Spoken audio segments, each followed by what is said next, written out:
Bon, bonsoir et merci à tous et toutes d'être présents et présentes ce soir.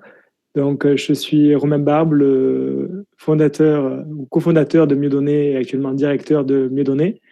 Et le but de cette session, c'est que c'est très difficile avec une description de poste d'être aussi exhaustive que possible. On a essayé de mettre un maximum de détails pour vous aider à vous représenter ce que pourrait être travaillé chez Mieux Donner. On a voulu faire cette session complémentaire, mais pour vous donner davantage d'éléments, pour que vous puissiez vous rendre compte si vous arrivez à bien vous projeter dans le poste, et aussi pour vous donner un maximum de chances d'avoir tous les éléments qui pourront vous permettre d'avoir du succès au sein du processus de recrutement. Je vais me présenter un petit peu plus. Donc, moi, je suis ingénieur de formation et j'ai découvert ces sujets d'impact et d'efficacité il y a 3 ans. C'est quelque chose qui m'a réellement touché.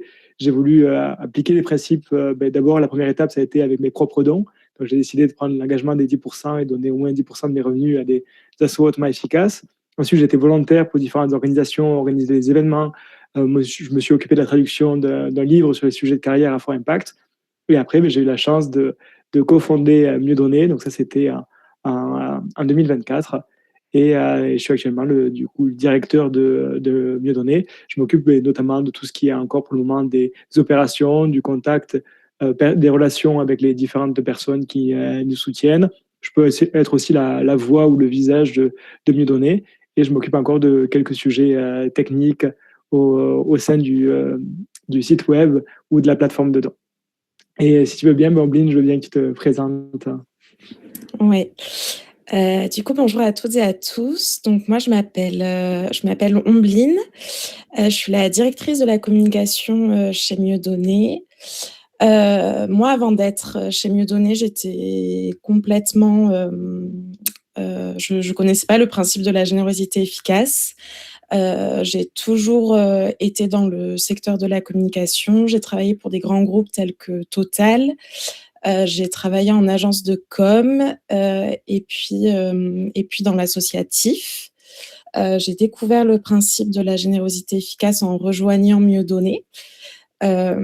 Aujourd'hui, mon rôle, il consiste à structurer et à piloter l'ensemble de la communication avec un objectif qui est assez clair, c'est de faire en sorte que chacune de nos actions de communication, elles contribuent ou du moins elles influencent directement l'orientation de davantage de ressources, de dons vers des associations à fort impact. Qu'est-ce que je peux dire de ce rôle? Il est à la fois très exigeant, mais aussi très stimulant. Je pense comme la plupart des rôles qui sont à pourvoir aujourd'hui, il demande beaucoup de rigueur, aussi de la créativité, mais aussi une réflexion assez continue sur la manière de rendre des sujets qui peuvent paraître complexes, les rendre assez accessibles et engageants. Du coup, je pense qu'au quotidien, comment ça se traduit, je navigue un peu en permanence entre avoir une vision stratégique et pouvoir l'exécuter de manière opérationnelle. Donc moi, je suis passée par le même processus de recrutement que vous il y a 1 an. Donc je suis vraiment ravie, si je peux, de vous partager un peu une perspective plus candidat sur des aspects qui sont parfois moins visibles sur des offres d'emploi. Donc je suis vraiment ravie que vous soyez là aujourd'hui et merci beaucoup pour le temps que vous consacrez à votre candidature. Voilà. Et avant de passer aux questions-réponses, d'ailleurs, vous pouvez déjà les poser s'il y en a qui vous viennent dans le chat, mais je vais faire une présentation un peu plus en détail de l'offre ou de où est-ce qu'elle est Mieux Donner, ou même d'expliquer ce qu'est Mieux Donner pour les personnes peut-être qui ne connaissent pas. Et d'abord, je vais parler de quelque chose qui n'est pas forcément très marrant, qui est l'état du monde et des problèmes actuels qui existent dans le monde. Il y a des centaines de millions de personnes qui vivent dans l'extrême pauvreté, il y a des animaux qui vivent dans des conditions vraiment atroces, il y a un enjeu énorme avec le changement climatique ou même d'autres risques catastrophiques qui peuvent planer sur nous. Mais on n'est pas dépourvu face à ces sujets. Il existe des associations qui ont un impact vraiment exceptionnel, c'est-à-dire qu'elles sont vraiment capables de faire une très grande différence avec des ressources sur le sujet. Je pense que le mot exceptionnel est important là-dedans parce qu'on a tendance de l'utiliser de manière très large. Là, c'est presque au sens assez littéral, dans le sens où il y a des variations énormes d'efficacité. Donc, en fonction des ressources qu'on donne, elles peuvent faire un impact plus ou moins grand des associations.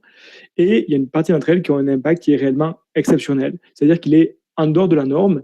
Et il y a vraiment très, très peu d'associations qui peuvent dire qu'elles respectent ces principes-là. En fait, il y a deux conditions un petit peu. Il y a une première, c'est de travailler sur des causes où des ressources supplémentaires peuvent faire une grande différence. C'est à la fois des choses donc, du coup, avec des problèmes de grande ampleur qui ont un caractère qui est négligé, c'est-à-dire qu'il n'y a pas beaucoup de ressources qui sont appliquées, et aussi qu'il y a un bon potentiel d'amélioration, c'est-à-dire que des ressources supplémentaires peuvent faire avancer le sujet. Et ensuite, il faut qu'au sein de cette cause, l'organisation utilise les meilleures méthodes disponibles. C'est-à-dire qu'elle fasse vraiment de la priorisation en fonction de où est-ce qu'elle pense pouvoir avoir faire la plus grande différence. Et c'est cette combinaison des deux qui peut permettre d'avoir des associations hautement efficaces. Et en fait, Mieux Donner s'appuie sur de la recherche indépendante pour identifier ces associations hautement efficaces et aider des personnes à avoir davantage d'impact avec leurs dons. Ça, c'est le cœur de notre mission, c'est d'aider des individus, voire des entreprises, à pouvoir mettre l'impact et les principes d'efficacité au cœur de leur générosité. Et ça peut leur permettre d'avoir énormément plus d'impact, potentiellement 100 fois plus d'impact que s'ils n'utilisaient pas ces principes-là. Et donc, Mieux Donner, c'est à la fois un site de vulgarisation de connaissances scientifiques, une plateforme de dons qui permettent de donner de manière indépendante. Ça touche des personnes qui donnent 10 euros par mois, comme des personnes qui peuvent donner des montants plus élevés. On fait même du conseil en donation pour des personnes qui ont un profil un peu plus philanthrope, voire même pour des entreprises qui veulent structurer leur générosité. Et on propose aussi, avec notre plateforme, de bénéficier de la réduction fiscale, ce qui peut permettre à des personnes de donner 3 fois plus pour le même coût. Et on s'inscrit plus largement dans un mouvement international, le mouvement de la générosité efficace. En fait, on a des homologues dans différents pays qui ont la même mission que nous. On collabore très régulièrement avec eux. Et si vous nous rejoignez, vous aurez l'occasion de découvrir aussi vos homologues, de leur partager le document ou de recevoir aussi leurs différentes avancées ou tests qu'ils ont pu faire. Parce qu'on partage le même objectif, c'est avoir un impact positif. On est vraiment motivé par rendre le monde meilleur et le rendre le mieux possible.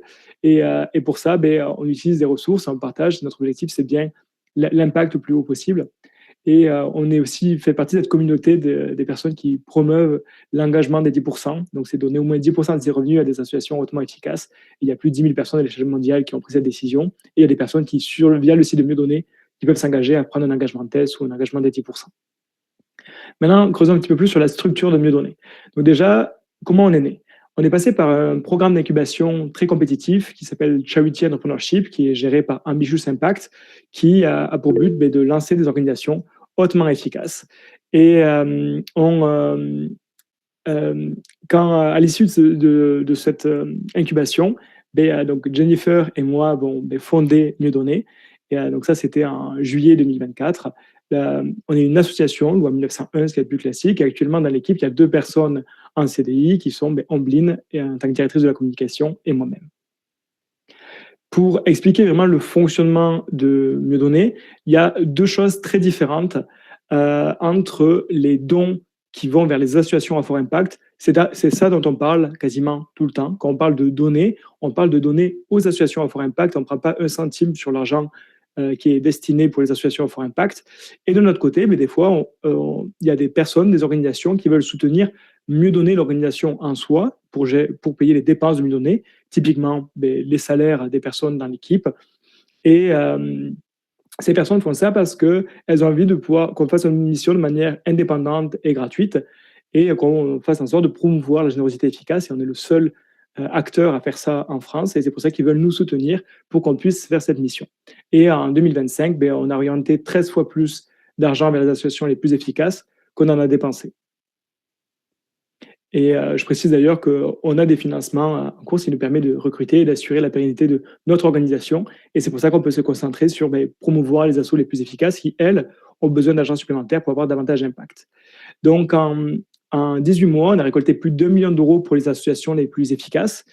Sachant que nous, notre but, ce n'est pas d'avoir le plus d'argent possible. Notre but, c'est d'avoir le plus d'impact possible. C'est pour ça qu'on oriente uniquement de l'argent vers les associations dont on a des raisons de penser qu'elles sont les plus efficaces sur le sujet. Et ça représente des centaines de milliers de personnes et plus d'un million d'animaux potentiellement qui ont été aidés et des dizaines de milliers de tonnes d'émissions de CO2. Et notre objectif ambitieux pour 2027, c'est de récolter 5 fois plus de fonds en une année. Et pour ça, il nous faut des nouveaux talents au sein de l'équipe qui nous permettent de nous développer. Et quelles sont les valeurs principales de l'organisation Mieux Donner? Je pense que je les ai mis là, sachant que ce n'est pas des choses qui sont faites pour faire décorer. Elles ont vraiment pour but d'orienter nos décisions. En théorie, quand on hésite entre deux chemins, on peut se référer à ces valeurs-là pour savoir si oui ou non on va investir du temps ou prendre une décision dans ce sens. Et donc le principal, le sujet, c'est quand même l'altruisme, c'est la volonté d'aider les autres, l'aider de manière impartiale, c'est-à-dire le but, c'est pas d'aider les personnes qui sont les plus proches de nous, mais d'aider les personnes qui en ont le plus besoin. Il y a un côté ambitieux où on ne va pas se contenter d'aider un petit peu, on va essayer d'aider le plus possible. Il y a aussi de la rigueur. On a confiance dans la méthode scientifique. C'est une des méthodes qui a aidé, par exemple, à faire développer la médecine. Et on pense qu'au sein du secteur associatif, ça peut permettre d'avoir beaucoup plus d'impact. Et ensuite, les valeurs de transparence, c'est important parce que dans notre mission, on peut avoir des tentations ou des dangers qui peuvent nous éloigner de nos valeurs de base.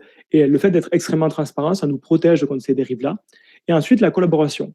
Le but, c'est pas que Mieux Donner grandisse. Le but, c'est d'avoir le plus d'impact possible. Et si c'est considéré que Mieux Donner ferme ou dédier la moitié de notre temps à une autre organisation sans que jamais Mieux Donner soit mentionné, tant que le but, c'est d'aider le plus possible, on est prêt à le faire. Maintenant, un petit peu plus sur les 4 rôles qu'on a ouverts. Donc déjà, il y a quelque chose qui est assez particulier, c'est que on va recruter certainement 2 personnes, mais on a ouvert 4 rôles différents. Et donc sur comment on explique cela? Parce qu'on a encore incertaine sur quelle stratégie va avoir le plus fort impact positif pour Mieux Donner. Par contre, on sait que les personnes qui sont les plus motivées, avec une grande ambition et les mieux alignées avec nos valeurs, pourront avoir beaucoup plus d'impact qu'une personne qui le serait un peu moins.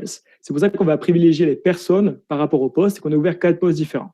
Donc il y en a un qu'on appelle la direction de la philanthropie, qui est notamment aller rencontrer des personnes, aller à des événements avec des philanthropes, avec des entrepreneurs, potentiellement créer des relations avec des gestionnaires de patrimoine, avec d'autres fondations.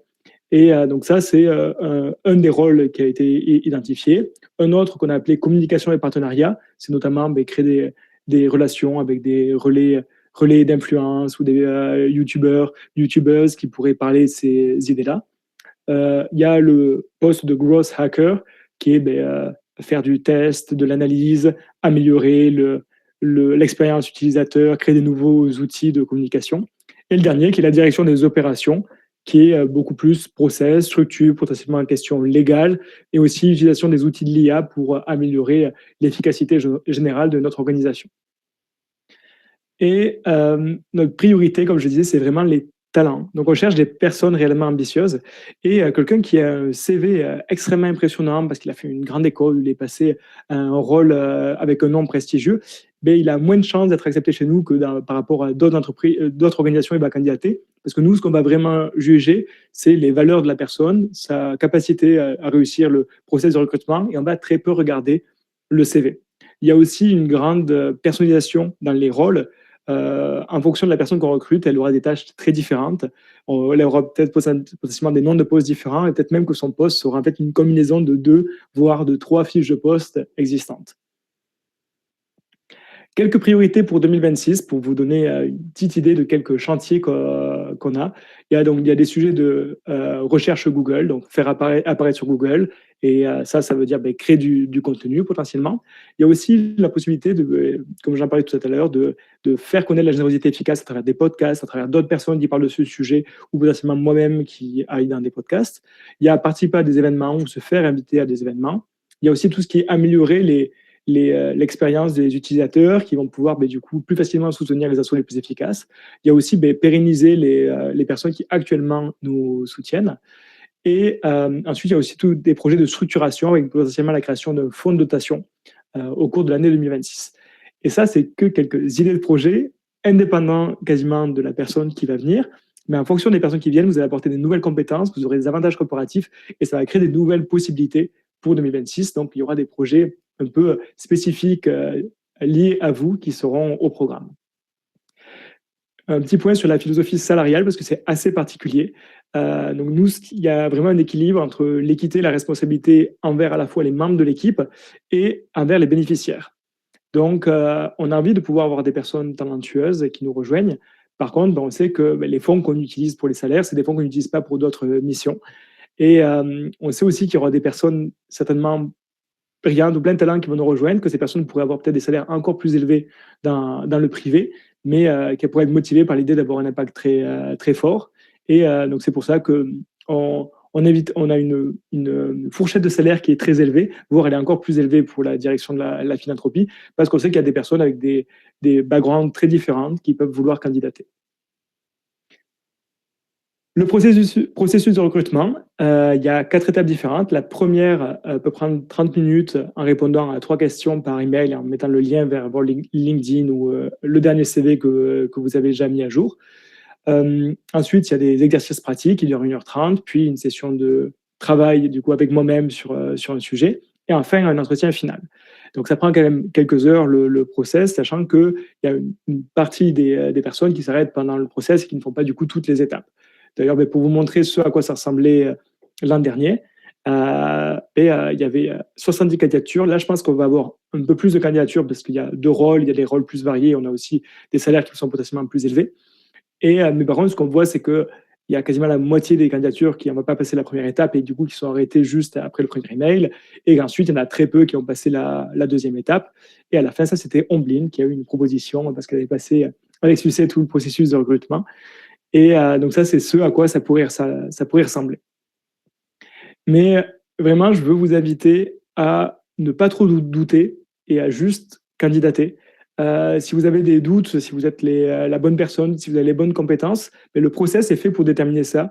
On fait en sorte aussi que les exercices soient intéressants pour vous. On vous offre des retours sur ce que vous allez, sur les exercices que vous avez pu faire en cas de rejet. Et donc, j'invite vraiment fortement les personnes à candidater. La première étape, ça peut réellement prendre une demi-heure. Il y a des gens qui le font une demi-heure, qui juste quasiment ouvrent leur micro et écrivent à chaud ce qu'ils pensent pour candidater. Et derrière, vous allez potentiellement avoir davantage de chances de découvrir l'ensemble de ces sujets.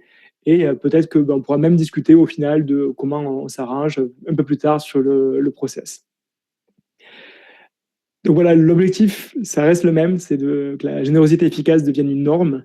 C'est-à-dire qu'on aimerait que beaucoup plus de personnes puissent avoir un impact très fort avec leurs dons. Et ça, on a besoin d'autres personnes qui nous rejoignent dans l'équipe. Et c'est pour ça qu'on recrute davantage. Et maintenant, du coup, il y a un temps pour vos questions. Vous pouvez poser des questions sur le processus de recrutement, donc à Omblin ou moi-même, mais aussi des questions sur l'organisation.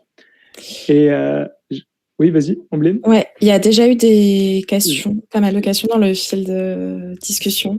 C'est ça. Du coup, si tu veux, je les déroule et vas-y. On y répond. Et en attendant, s'il y a d'autres personnes qui veulent lever la main pour prendre la parole avec le micro, c'est avec plaisir, c'est plus interactif.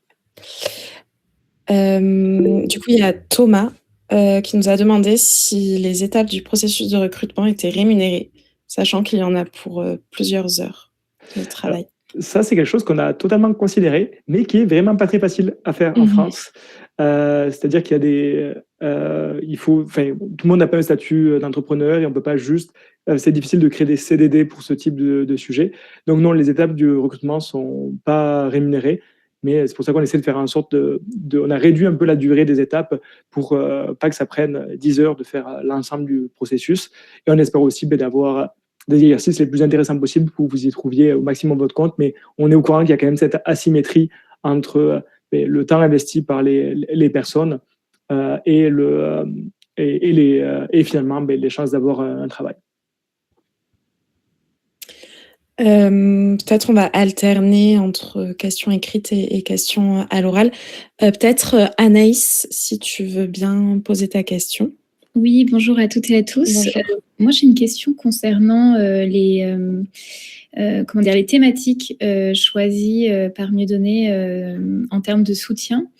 Parce que vous avez évoqué la manière très analytique dont vous choisissiez les associations à soutenir, mais sur les thématiques, alors, je crois que c'est le document que j'ai vu sur votre site, c'était, je ne sais pas comment vous l'appelez, mais c'était une sorte de, voilà, le guide 2025 des dons efficaces. Je ne sais pas si ça rapporte l'ensemble de votre action, mais il n'y avait que 3 grandes thématiques, les enfants, les animaux et le changement climatique. Est-ce que il y a une démarche, est-ce qu'il y a une volonté particulière derrière le soutien de ces 3 grandes thématiques, est-ce que ça veut dire que vous excluez les autres ou que vous réajustez chaque année les thématiques que vous investissez?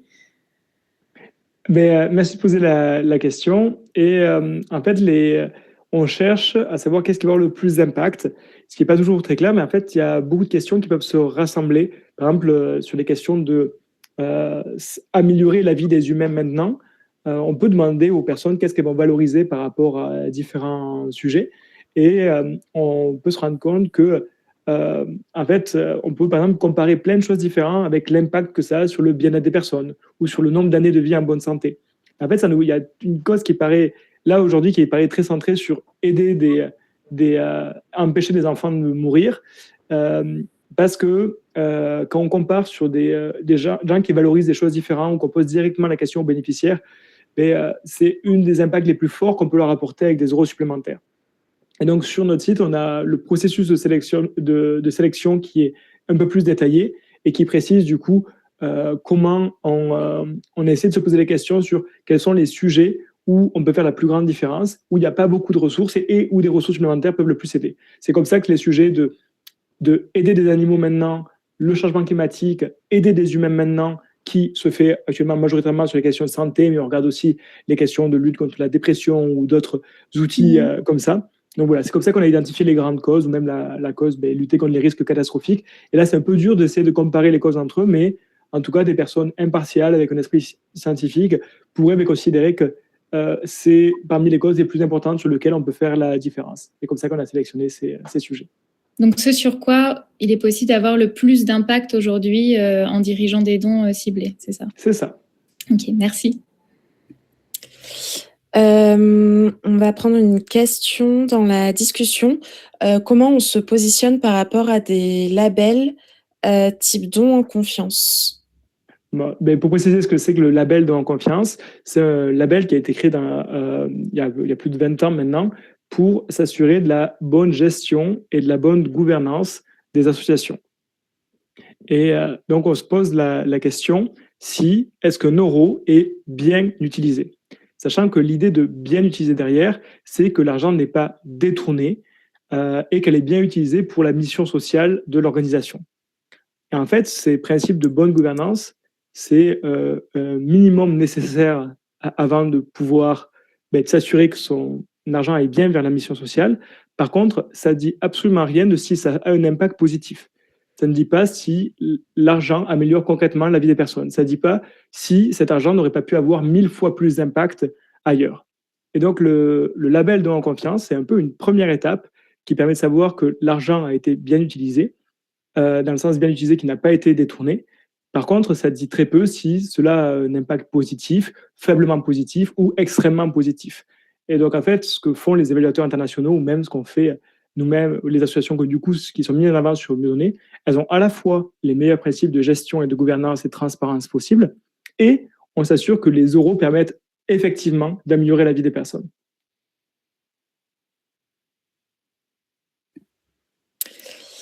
Merci. Peut-être que Alexis, tu pourrais poser ta question. Ouais, bonjour. Alors, je pense qu'il y a quelqu'un avant moi dans la file d'attente, je pense. Alimata, Alimata, oui. Pardon. Bonsoir. J'ai plusieurs questions. Cette question, elle rejoint un peu ce que vous venez de dire là maintenant. Donc, j'aimerais savoir, est-ce que vous avez une charte éthique au niveau de l'association, à savoir quels dons vous pouvez potentiellement ne pas accepter. Laboratoires pharmaceutiques qui utilisent des animaux pour faire des tests, etc. Est-ce que vous êtes en mesure d'accepter les dons de cette structure ou pas? Ok, je te remercie de cette question. On a une charte qui existe là-dessus aussi. C'est aussi des questions qu'on peut discuter avec notre conseil d'administration et nos conseillers. On n'a pas encore eu de cas tel que celui-là qui s'est présenté. Une des choses de base qu'on se dirait, c'est que on peut créer des limites sur la communication qu'il y aurait par rapport à une action, et on peut aussi refuser qu'il y ait des dons qui soient faits dans un peu la cause opposée à l'impact négatif, que ce soit un peu dans une logique de compensation. On pourrait refuser des dons qui soient faits dans ce sens. Donc, on a quelques principes de base qui sont écrits et c'est des discussions qu'on pourra avoir au cas par cas avec le conseil d'administration. D'accord, merci. Donc, j'ai une autre question concernant le statut, puisque au niveau de la fiche de poste, notamment pour le poste de direction de la philanthropie, j'ai vu que le statut était un statut de freelance. Et donc, j'aimerais savoir si le statut de freelance est lié au fait que ce soit en full remote ou c'est par exemple une personne qui doit avoir un statut d'auto-entrepreneur ou autre. Non, alors s'il y avait écrit ça, c'était possiblement une erreur de notre part ou c'était écrit sur une autre offre. C'est bien des postes de CDI qu'on propose pour l'ensemble des 4 postes. D'accord. Ok, très bien. Et ensuite, les lieux de télétravail.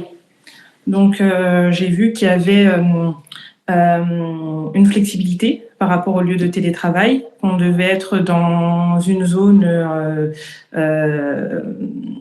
avec un CET de plus ou moins 3 heures. Et donc, admettons qu'une personne qui soit recrutée, elle ait à se déplacer. Est-ce qu'il est possible de se déplacer, d'avoir un autre lieu de télétravail, mais toujours en étant dans cette zone de plus ou moins 3 heures? Aucun souci. On est une organisation assez flexible. Même là, actuellement, je ne suis pas basé en France pour une semaine ou 2. Donc, ce n'est absolument pas un souci. Il y a une grande liberté qui est laissée aux personnes là-dessus. Après, il y a des contraintes légales de déclaration de quelle est votre résidence pour les fiches de paie. Mais on est pas mal ouvert sur ces sujets-là. Je propose de passer une petite question à l'écrit. Omeline, si tu veux bien. Du coup, on va continuer sur l'organisation, etc. Il y a une question de Fanny qui nous demande donc, comment on adapte nos outils et nos rituels en full remote, justement, et comment on onboard les nouveaux collaborateurs à distance. Alors, pour ce qui est de nos rituels en full remote, en général, tous les matins, à part si on a des obligations, des rendez-vous à l'extérieur, on se retrouve en visio à 9h. Selon les sujets du jour, ça dure entre 20 minutes ou 1 heure. Ça dépend. On se retrouve également, en général, c'est le vendredi pour un temps one-one. Par exemple, je parlais de la relation qu'on a avec Romain.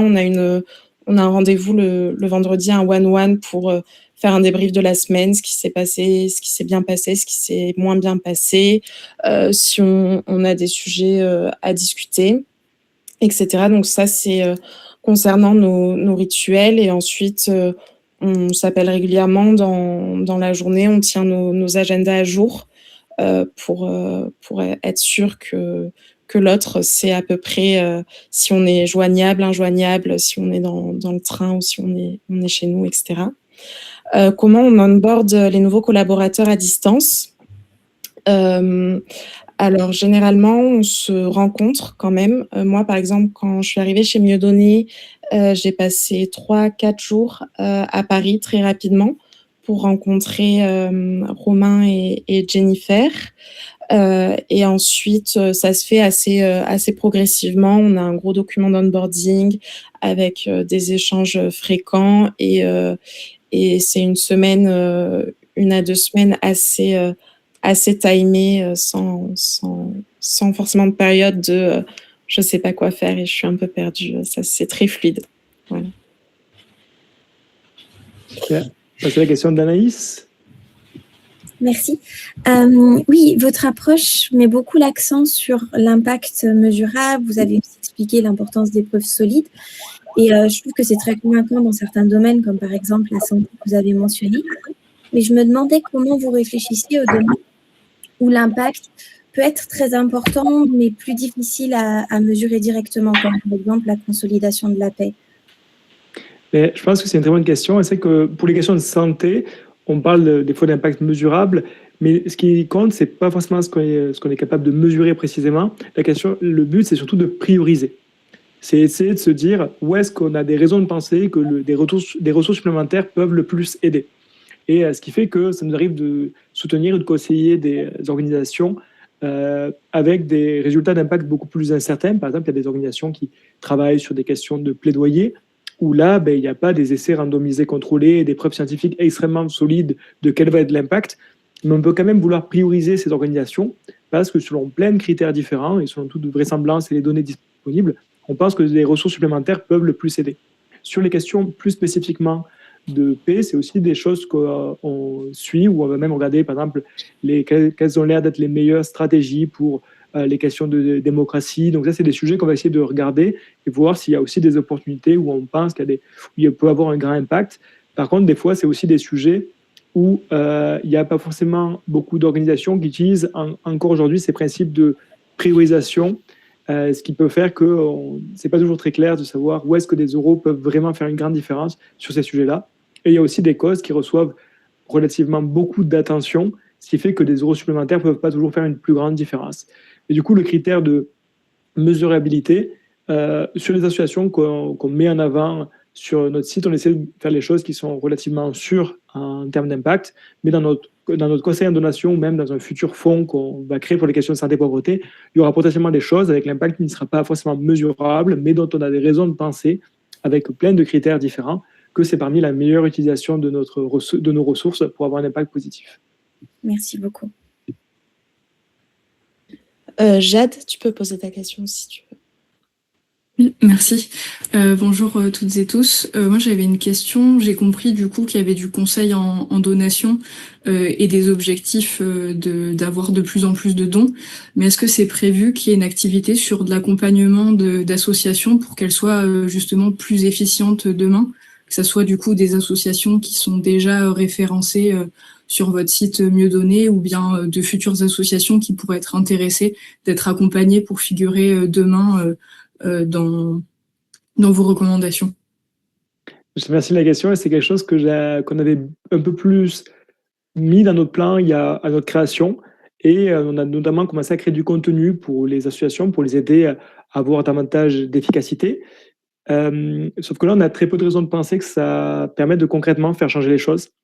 En fait, ça demande extrêmement d'exigence, ça demande de fermer certains de ces programmes, ça demande de changer des fois structurellement ce qu'on fait ou ce qu'on priorisait.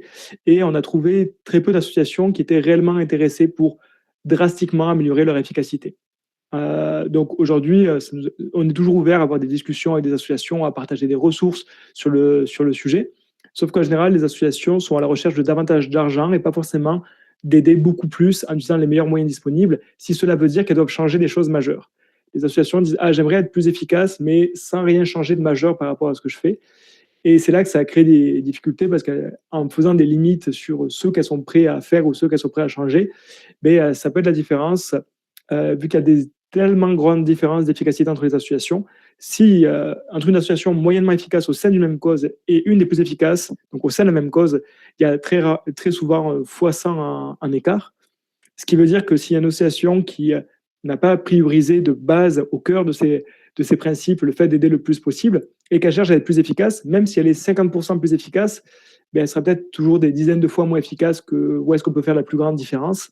Et c'est pour ça que jusqu'à présent, on n'a pas priorisé ça, même si on est très ouvert de faire des partenariats, de partager. Il y a peut-être quelques acteurs qui sont un peu plus tournés sur ces principes de priorisation, qui sont très exigeants, et potentiellement on aura l'occasion de travailler un petit peu plus avec eux. Mais c'est vraisemblablement pas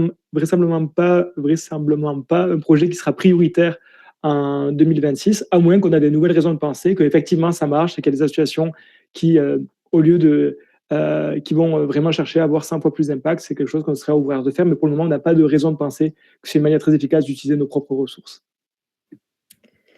Merci. Je vais prendre une question dans le fil de la discussion, une question d'Anaïs qui demande comment se prennent les décisions stratégiques? L'ensemble de l'équipe est-il impliqué? Et si oui, comment procédez-vous? Alors, je pense que les décisions stratégiques, chez Mieux Donner, elles se prennent avant tout en fonction de là où l'impact potentiel est le plus grand.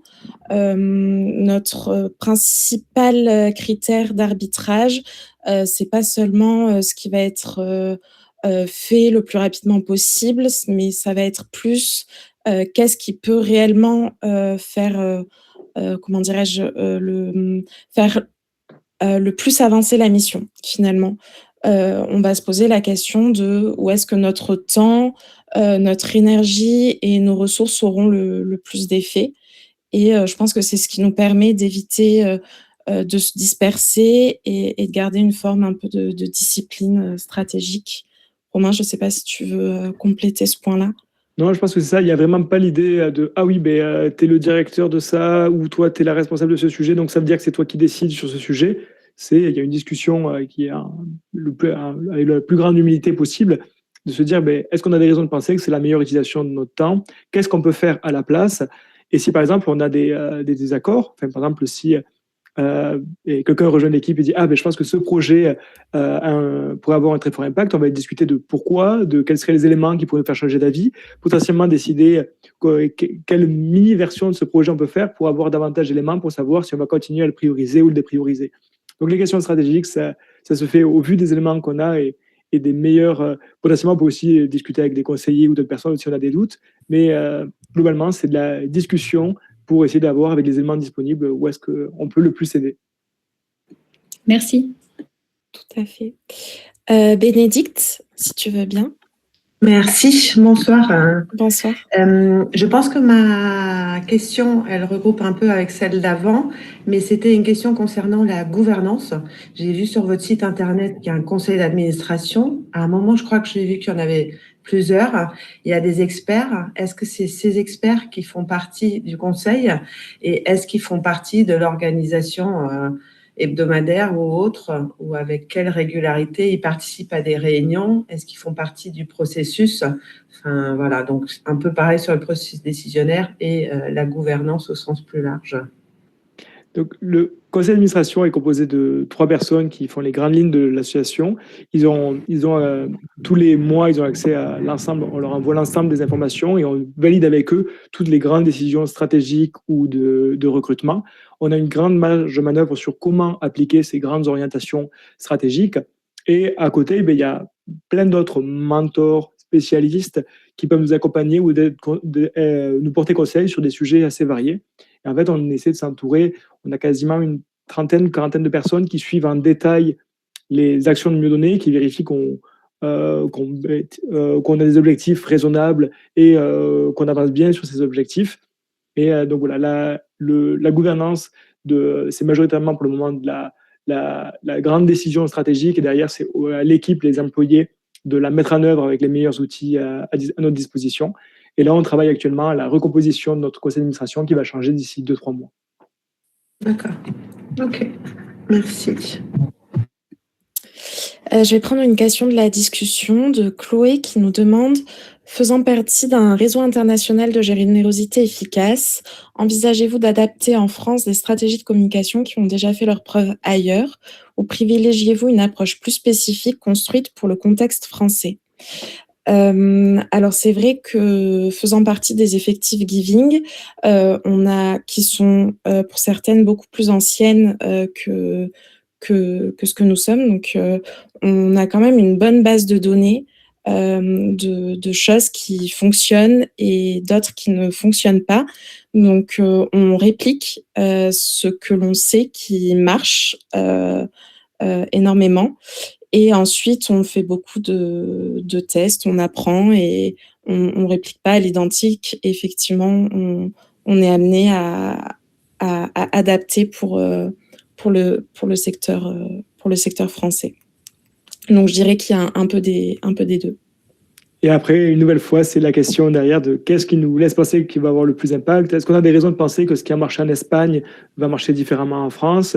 Ou qu'est-ce qu'on peut tester, adapter sur ces sujets-là? Tout à fait. D'accord, merci. Du coup, la question suivante, Carnet, je suis désolée si j'écorche ton prénom. Désolée, je n'ai pas mis mon prénom, c'est parti sur mon autre adresse mail. Bonjour à tout le monde. Bonjour. Et moi, c'était une question par rapport aux donateurs, que ce soit des particuliers ou des entreprises. Depuis que Mieux Donner est né, qu'est-ce que vous avez trouvé comme Attendez, je l'ai noté pour ne pas oublier. Et quel est le principal frein qu'aujourd'hui fait de transformer l'intérêt des donateurs, que des fois ils hésitent et tout. Quel est le frein qu'aujourd'hui vous voyez un peu qui se répète, le patron qui se répète à chaque fois? Je vais essayer de répondre à cette question en me basant sur la littérature scientifique pour être fidèle à nos principes.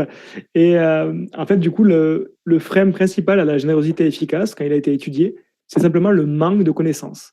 C'est-à-dire que les personnes n'ont pas connaissance des variations d'efficacité potentielle et de leur impact supplémentaire qu'ils peuvent avoir s'ils utilisent les principes d'efficacité.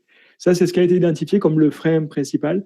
Donc, simplement diffuser davantage ces idées peuvent permettre à davantage de personnes de passer à l'action.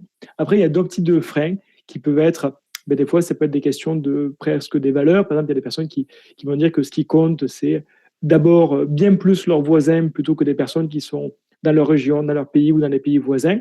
Donc ça, c'est des questions qui sont presque de valeurs personnelles. Mais donc voilà, donc nous, on défend un principe d'altruisme qui est assez impartial. Et il y a aussi des fois des biais psychologiques qui peuvent nous limiter à passer à l'action et à accepter de donner de manière efficace. Et donc voilà, ça, c'est des choses qui ont été identifiées et on essaie de regarder quelles sont les meilleures manières d'y parvenir. Ok, merci beaucoup. Une question de Fanny qui demande sur les 4 recrutements. Ils représentent une forte augmentation des frais de fonctionnement. Quelle est notre stratégie de pérennisation des ressources internes? On a différentes sources de revenus potentiels. Donc, il y a une fondation qui nous a déjà soutenus, qui a prévu de nous soutenir une nouvelle fois et potentiellement en permettant de recruter davantage de personnes. On a aussi proposé maintenant à nos personnes qui donnent à Mieux Donner, enfin aux associations qu'on recommande, de soutenir Mieux Donner avec un principe de tipping. Donc, elles peuvent ajouter, en plus de leurs dons, un pourcentage pour nos propres frais de fonctionnement. Et il y a différents individus en France ou en Suisse qui veulent aussi nous permettre de faire notre mission.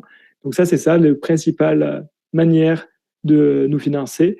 Et il y a aussi potentiellement, avec des intérêts sur les fonds qu'on a actuellement, sur des comptes qui peuvent payer une partie des frais. Mais donc aujourd'hui, on a la chance d'avoir plein de personnes qui nous soutiennent, qui croient réellement au projet de Mieux Donner, ce qui fait qu'on a des fonds, on va dire, qui sont pérennes, avec une projection à 1 an sans souci, même quasiment 2 ans sans difficulté. En prenant en compte le fait qu'on va potentiellement doubler de taille, voire plus de doubler nos frais de fonctionnement. Merci. Mathilde, je t'invite à poser ta question, si tu veux. Bonsoir. Je me demandais, donc vous avez mentionné le fait qu'en France, vous êtes la seule association qui travaille dans le milieu des dons à fort impact, mais qu'il en existait d'autres à l'international et ce depuis plus longtemps.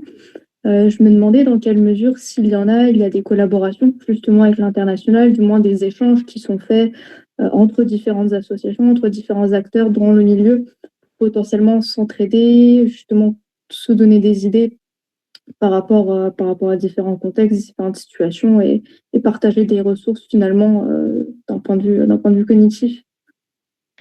C'est très fort, vu qu'en fait, notre objectif, c'est pas de défendre la marque Mieux Donner ou Ayuda Effectiva ou Donneur Effectif. Notre but, c'est d'avoir un fort impact. Et du coup, dès qu'on a des ressources qui nous semblent utiles aux apprentissages, on les partage. On a un Slack en commun où il y a plusieurs messages par jour, où on partage nos apprentissages, des fois nos ressources. Et ensuite, on a des appels qui sont tous les mois ou tous les 2 mois pour échanger sur des sujets où on peut s'aider les uns les autres. Et on se rencontre aussi 1 fois par an avec l'ensemble des Effective Giving Initiatives, donc ces organisations nationales de promotion de la générosité efficace. Et donc voilà, et donc tout ce petit monde essaie d'avoir le plus d'impact possible, et c'est pour ça qu'on collabore ensemble sur ces sujets. Merci.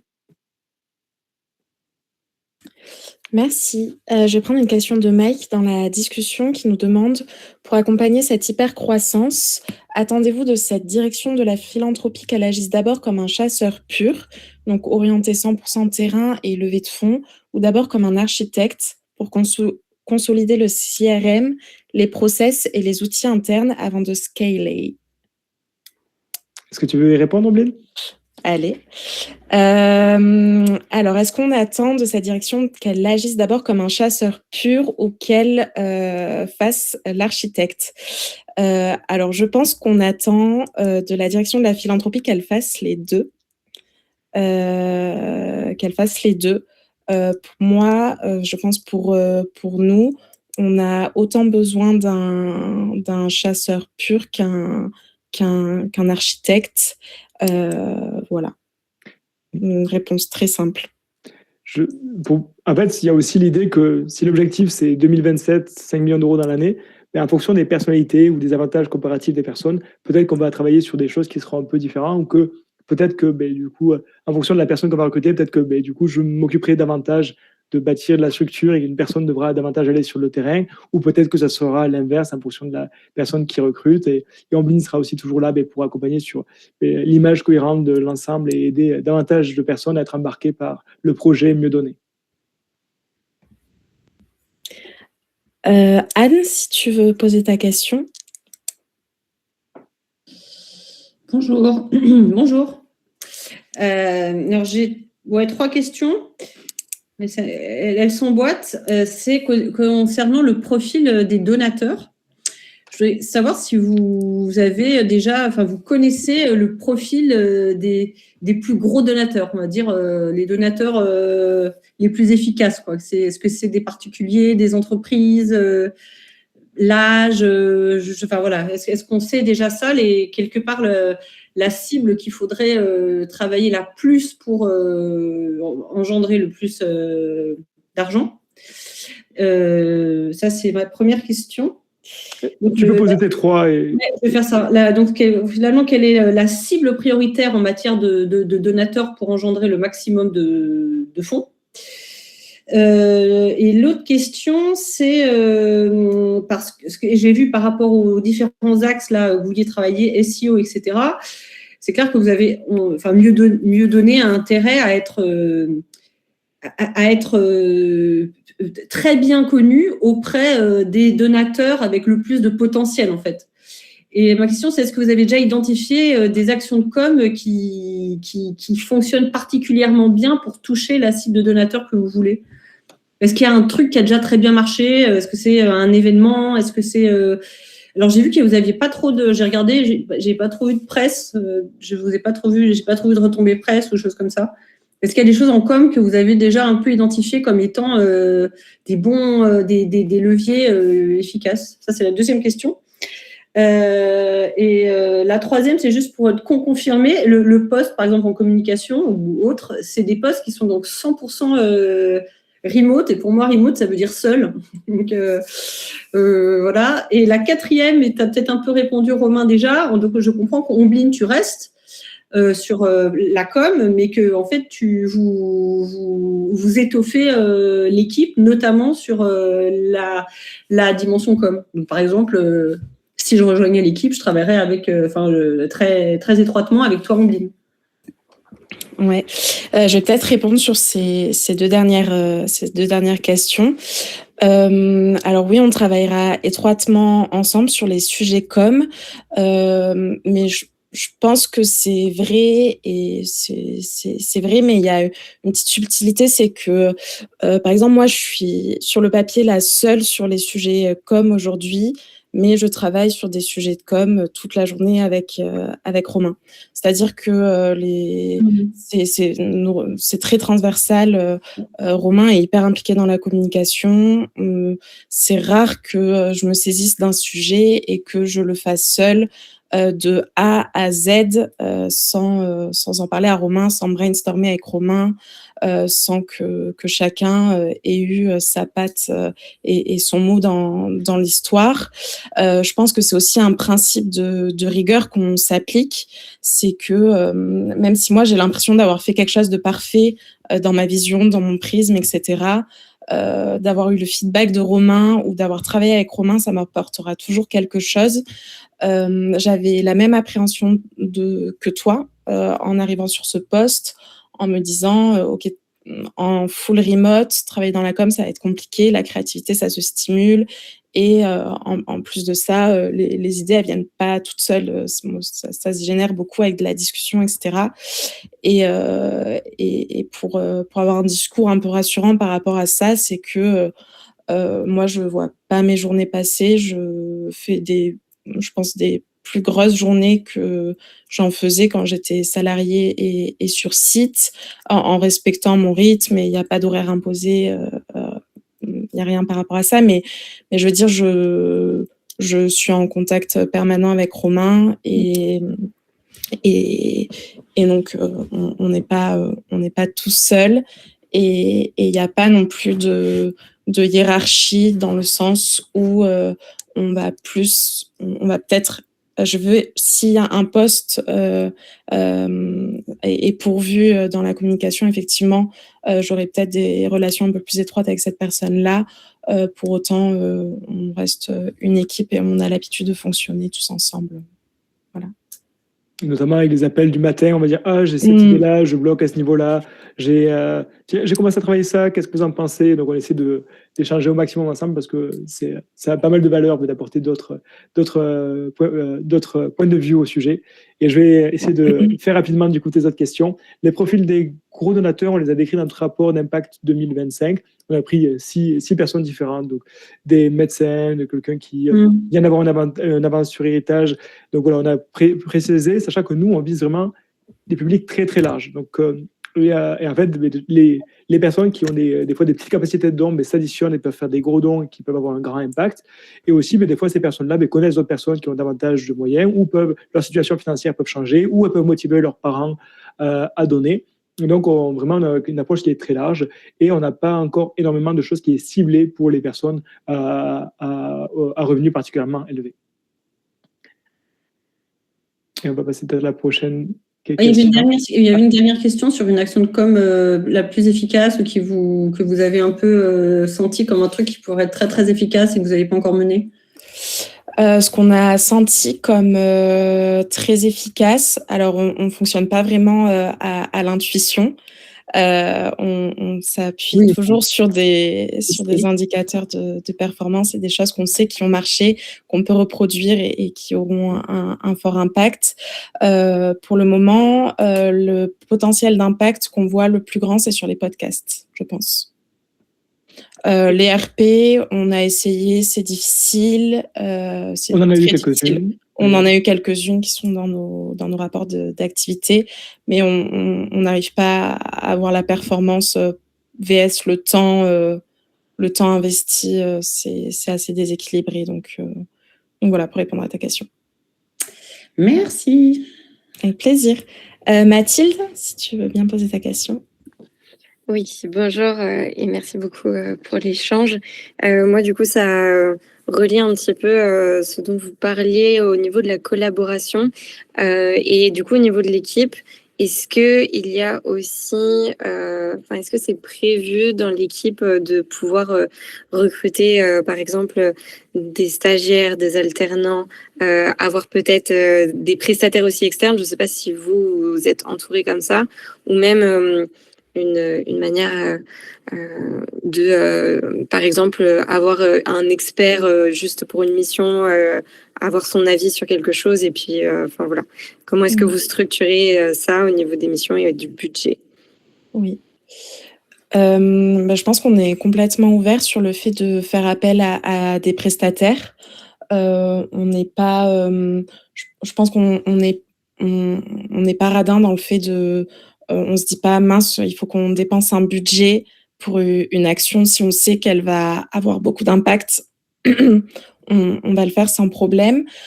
Pour ce qui est des stagiaires, on a une offre de stage permanente sur laquelle on reçoit souvent des offres. Pour le moment, c'est pas le cas, mais on a eu des stagiaires précédemment avec ça, c'était très bien passé. Et au niveau des alternances, on a déjà travaillé avec 2 alternants. Et je pense qu'on réitérera pas forcément de suite l'expérience, car c'est beaucoup de temps et d'investissement, et nous c'est pas forcément le chemin que... Et on a aussi une structure, la structure entièrement distancielle, ça demande quand même pas mal de maturité ou d'autonomie, donc c'est peut-être pas la meilleure condition pour apprendre pour les alternants. Je réponds aussi à une toute petite question que je vois passer de Coralie sur est-ce qu'on peut postuler si on n'a pas d'expérience professionnelle dans le milieu associatif? Oui, bien sûr, avec plaisir, même c'est placement aussi bien recommandé. Il y a des personnes qui peuvent peut-être être acceptées finalement, même sans avoir qui sortent d'école. Il y en a qui peuvent avoir fait 15-20 ans dans le privé. Il y a des cas dans le passé de personnes qui avaient monté leur propre boîte, qui avaient ensuite vendu leur boîte et qui ensuite avaient rejoint une organisation comme Mieux Donner pour, par exemple, le poste de direction de la philanthropie. Donc, il y a vraiment des milieux, peu importe d'où vous venez, on vous conseille de tenter votre chance dans le processus de recrutement. Je pense qu'il nous reste pas beaucoup de temps. On va privilégier les questions orales. Et peut-être qu'on pourra vous envoyer par mail les réponses aux questions sur la discussion qu'on n'a pas encore traitées. Du coup, Louis, je te laisse poser ta question. Oui, bonsoir tout le monde. Une question qui va sans doute faire écho à une question précédemment posée par rapport à votre expérience, votre vécu et votre ambition de croissance. Est-ce que pour vous, le challenge, il est surtout dans le fait d'aller chercher un maximum de nouveaux donateurs, donc la croissance, ou plutôt d'anticiper ça, c'est-à-dire mettre en place l'infrastructure, les process qui vont vous permettre justement de grandir? Je pense qu'il y a des choses qui sont relativement évidentes. Il y a beaucoup de personnes, par exemple, qui l'an dernier qui ont voulu faire des legs à Mieux Donner. On n'est pas un fonds de dotation qui peut recevoir des legs. Donc ça fait partie des choses qu'on veut prioriser la structuration.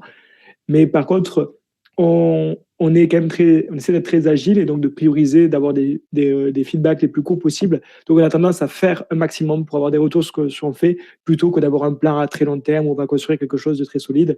Et donc là, il y a encore beaucoup de choses qu'on doit tester, expérimenter. Et il y a quelques sujets comme la plateforme de donation ou la structure légale qu'on veut consolider. Mais la majorité, ça va être faire, expérimenter, faire, expérimenter. Très clair, merci. Alexis, je t'en prie. Oui, bonjour.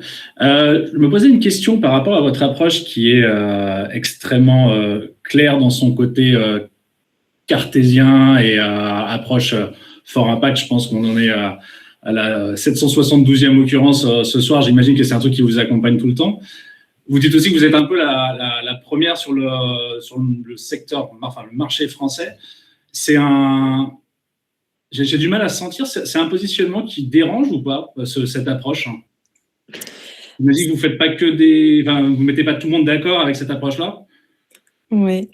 Alors, je dirais pas que c'est une approche qui divise, mais d'un premier abord, quand on est assez éloigné des principes d'impact et qu'on n'a pas forcément d'esprit scientifique, c'est une approche qui est très contre-intuitive et qui paraît froide.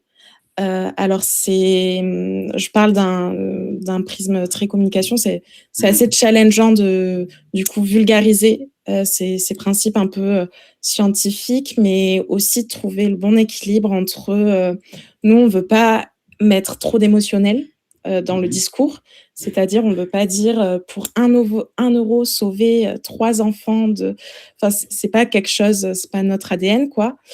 En même temps, voilà, c'est cet équilibre entre on ne veut pas paraître trop froid et on ne veut pas faire du discours et sur le paraître froid, c'est vraiment l'opposé parce que nous, c'est parce que chaque vie est inestimable et que 2, 3, 4 vies, ça compte quand même encore plus et plusieurs fois l'inestimable.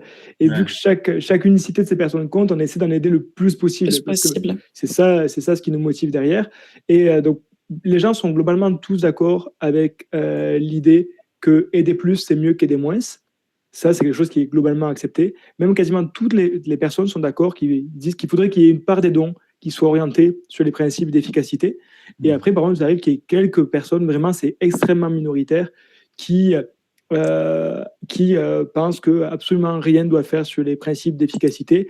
Et ça peut être des personnes, par exemple, qui étaient très engagées sur une cause en particulier ou qui ont des a priori sur des sujets et qui ne sont pas prêts à changer d'avis face à des nouveaux éléments. D'accord. Côté association, c'est le même.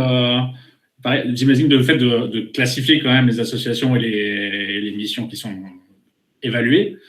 Vous avez des retours, potentiellement quand même des retours qui sont mal interprétés éventuellement. Si on veut mettre des mots un peu plus délicats. Alors, ça peut arriver que, vu qu'en fait, on utilise des principes un peu scientifiques ou de priorisation, il y a des personnes qui peuvent associer ça à quelque chose de négatif, mais en fait, la majorité des personnes sont globalement ouvertes à ces idées-là. Des fois, elles disent aussi, c'est génial, c'est trop bien que vous le faites. Moi, je préfère suivre juste mon cœur plutôt que de regarder les résultats et voir où est-ce que je peux réellement le plus aider possible. Je préfère suivre mes intuitions. Il y a d'autres personnes qui disent qu'il y a d'autres choses qui comptent que l'impact. Par exemple, indépendamment de si les personnes ont été aidées ou pas aidées, ce qui compte, c'est davantage l'intention. Donc voilà, il y a deux types de valeurs qui peuvent compter dans les personnes.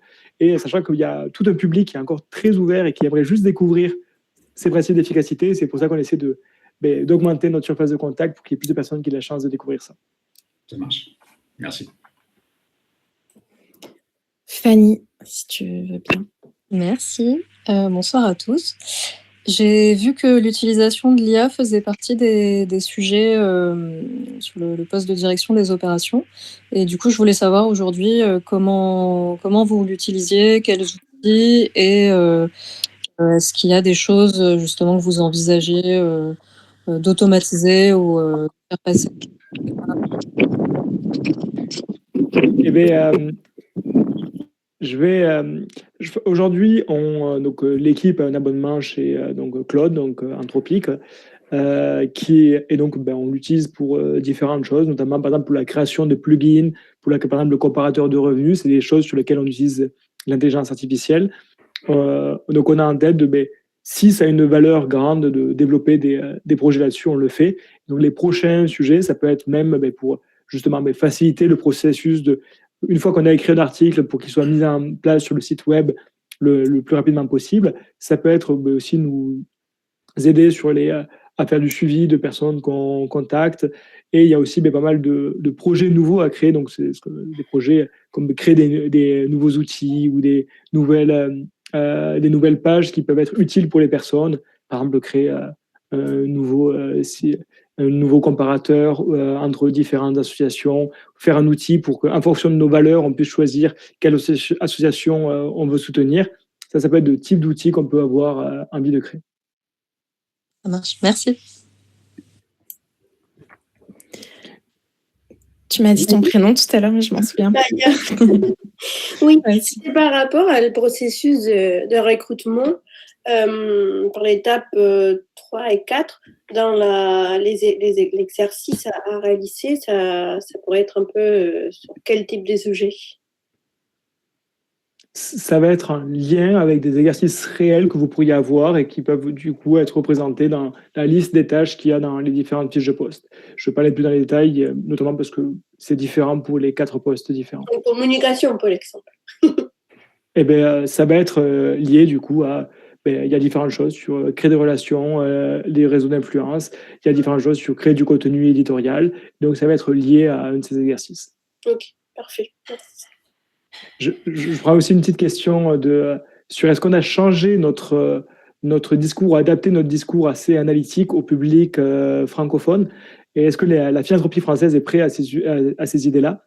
La réponse, si en 18 mois, on a réussi à atteindre plus d'1 million d'euros, c'est qu'il y a beaucoup de personnes qui sont ouvertes à ces sujets-là, et donc on va essayer d'en rencontrer un maximum. Et donc, on cherche toujours des manières que la communication soit accessible des personnes. Par contre, on ne va pas accepter de baisser nos principes d'efficacité. Et donc, on essaie d'être toujours rigoureux dans notre sélection et d'avoir les meilleures données disponibles. Et on adapte la communication avec la personne avec qui on parle. Parfait. Anne, si tu veux poser ta question. Oui, alors dites-moi si c'est dans le rapport d'activité, j'ai recherché l'info, mais j'avoue que j'ai déjà un peu regardé, j'ai pas trouvé. J'ai compris avec une question posée précédemment comment vous aviez choisi les thématiques sur lesquelles vous pouvez donner, donc le bien-être animal par exemple.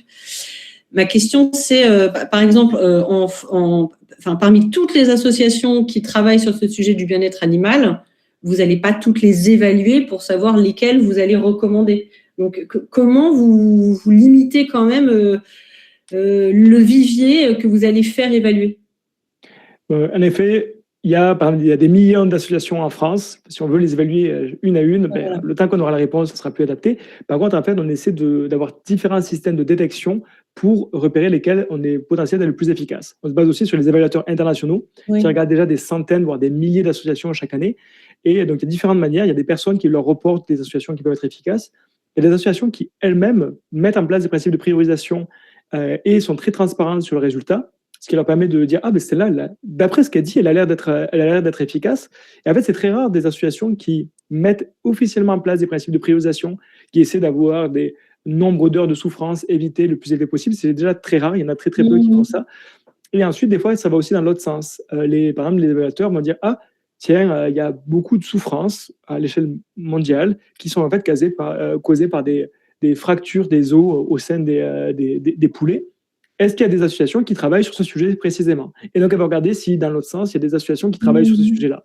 Donc là, c'est les différents systèmes de détection pour avoir des associations dont on a des chances de penser qui sont plus efficaces. C'est vrai qu'il y en a des centaines qui ont des évaluations préliminaires, puis après des dizaines qui ont des évaluations un peu plus approfondies. Il y a quelques-unes qui sont sélectionnées pour dont on a des raisons de penser que des euros supplémentaires peuvent avoir un fort impact. Je vais aussi dire sur comment se passe la suite. Du coup, il y a tous les détails sur les questions et la candidature qui sont sur la page web, donc rejoignez Mieux-Données ou les fiches de poste distinctes. Donc, il faut envoyer un email à info@mieuxdonnées.org avec votre CV, le lien du LinkedIn et répondre à trois questions. Donc, c'est ça la première étape du recrutement. Et là, d'ici une bonne semaine, on fera les retours aux personnes qui ont candidaté jusqu'à présent pour la première étape. Et du coup, elles auront la chance de passer à la deuxième étape pour les personnes qui ont été sélectionnées. Il y a aussi une autre question que je vais prendre parce que je la trouve assez intéressante sur la question de Sandy sur les retours francs. Donc, je pense que c'est la traduction française des feedbacks. C'est quelque chose qu'on valorise énormément. On essaie vraiment on cherche activement à pouvoir s'améliorer, à faire des retours les uns les autres. Et c'est pour ça qu'on a aussi même des temps dédiés chaque semaine pour discuter avec chaque autre membre de l'équipe pour chercher des points d'amélioration ou des choses qu'on aurait pu pas assez apprécier et pour chercher à travailler au mieux ensemble.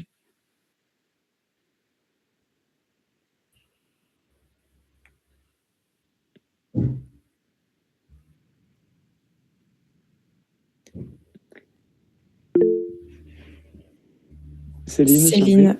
Bonsoir. Je me demandais, est-ce qu'il y a un niveau minimum d'anglais nécessaire pour le poste? Est-ce qu'un petit B2, ça passe? Et l'autre question, est-ce qu'un équivalent d'un tiers de TP, ça vous semble réaliste ou c'est pas suffisant? Ok, je te remercie de la question. Donc le petit B2 d'anglais, c'est le minimal, ça devrait passer. Un bon B2, c'est plus apprécié parce qu'on échange énormément avec des collaborations à l'étranger ou même une grande partie des ressources sur ces sujets où les recherches scientifiques sont en anglais. Et donc, ça nous devrait même d'avoir des documents en interne qui sont rédigés en anglais pour pouvoir plus facilement les partager après nos collègues. Donc, on va dire qu'un bon B2, un mini B2, c'est au moins nécessaire. Et le tiers de TP, on va dire que on pensait au moins avoir mi-temps ou 3 jours par semaine. Un tiers de TP, c'est pas éliminatoire dès le début. Et peut-être que si les étapes du processus se passent bien, on aura l'occasion d'en discuter un petit peu plus à l'étape finale au niveau de l'interview. Ok, merci. Il y a encore pas mal de questions qui ont été posées dans le chat. Je pense qu'on va arrêter l'enregistrement là pour pas qu'il soit trop long pour les personnes qui voudront le réécouter. Donc, je voulais vraiment remercier Omblin pour m'avoir aidé dans cet événement et aussi toutes et tous pour avoir participé. On espère que vous allez bien motivé à candidater, que vous n'allez vraiment pas hésiter à tenter la candidature, peu importe vos expériences passées ou à quel point vous êtes sûr que ce soit le bon rôle pour vous. Le processus de candidature est fait justement pour déterminer cela. Donc, n'hésitez pas à candidater. Et derrière, là, je vais encore rester pour les dernières questions qui sont là. Et on aura peut-être l'occasion de discuter plus tard ou au cours du processus de recrutement.